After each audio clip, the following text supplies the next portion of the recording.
we're going to look at some Active Inspire flip charts that I've made. So I'm going to reduce this flip chart, and I've saved them on my desktop. We'll look at one that I've made in math, and this is the Bridges math game. That flip chart is coming up, and here I have my title. You can see the fill background that I used with a little paint bucket that we saw earlier. I can turn my page. Here are the directions for the Bridges math game. This is a Brenda Irwin game that I adapted to the flip chart.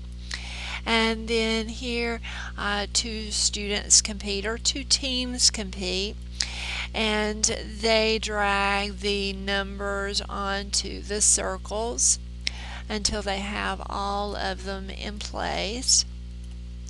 And if the student forgets the directions, all they have to do is click the notes page at the top.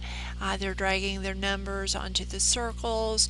They throw the dice and then use any combination of mathematical operations to get an answer.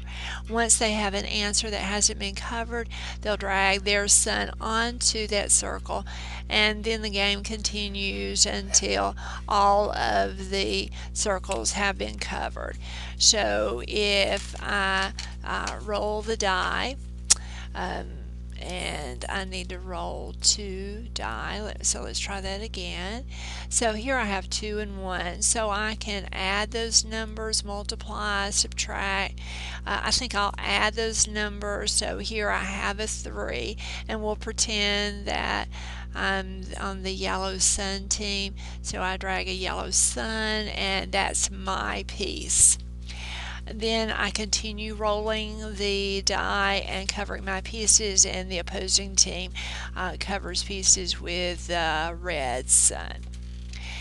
Another flip chart that I have created is, let me reduce that, is a DGP, which is a daily grammar practice flip chart. So I will bring that flip chart up, and here it is. In this sentence, her dog buried its bone under the back porch. The student looks at the directions, and he or she is to find 3 common nouns and label those with CN. So the student can get the pen tool, and I'll change the color of that so it's easily discernible, and I'll circle dog and remind the students that common nouns, person, place, or thing, and label that CN. Another common noun is bone. I'll circle it and label it CN. And then another common noun is porch, and label it CN. The student will continue to complete this page and then go on to other pages in the process. Another page that, or another chart that I've created, is in reading, called Amazing Alice. It goes with the reading story in our 4th grade reader. So I'll pull that page up.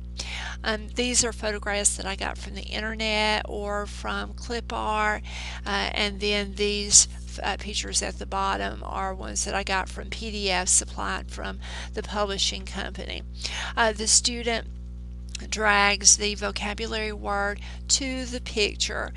This is a really good strategy for students who speak other languages, ESOL or ESL students, the slow learner, and your average student. This builds a richer, stronger vocabulary.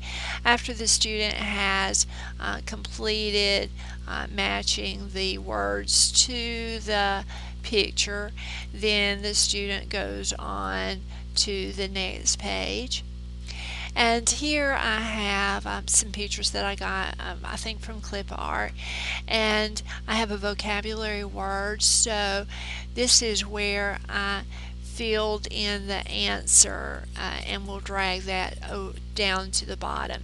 So a ravine is a long, deep, narrow valley, so the student will drag that answer to the bottom, and it's correct. If the student had chosen another answer, then the student would be directed to try that again. And then the flip chart continues on with another word such as blacksmith, and the student will drag that definition down. If the student had chosen the wrong answer, he or she would be directed to try again. Another flip chart that I have created is one in social studies. Name that branch, as in the 3 branches of government. And here I have my title page with a few action pictures, and then we'll go to the next. Here are the standards that students read to make sure that they're following the standards for the state of Georgia and learning all of the content. And then I'll go to a particular page, and I think I'm going to go to page 6. So here the student drags the picture under the correct heading. So President Barack Obama is in the executive branch. Georgia Senator Saxby Chambliss, legislative branch.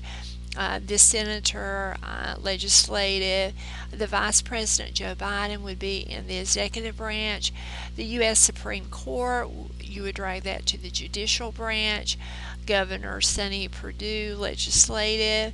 The House of Representatives, and then the another House of, well, one of the main House of Representatives. So the student would continue with this flip chart to learn about the 3 branches of government. Another flip chart that I've created is in the area of science, and that's a weather forecasting chart. And weather forecasting chart. And in this flip chart, the student has a paper copy of the flip chart that we do together. So the student would have the headings: forecasted temperature, actual temperature, forecasted cloud cover, actual cloud cover, types of clouds, forecasted precipitation, actual precipitation, sunrise time, and sunset time. As you can see, I use the pen tool to write this. I used this last year to write the data that I needed, and the student helped supply the data either through observation or by using the internet, and then the student would write down the data that I wrote on the flip chart. So now you have an overview of some of the active flip charts that I've made. You will be able to use these same tools and strategies to create your own flip chart. I wish you good luck. I know that you'll enjoy using Active Inspire and creating your own flip charts to use in the classroom.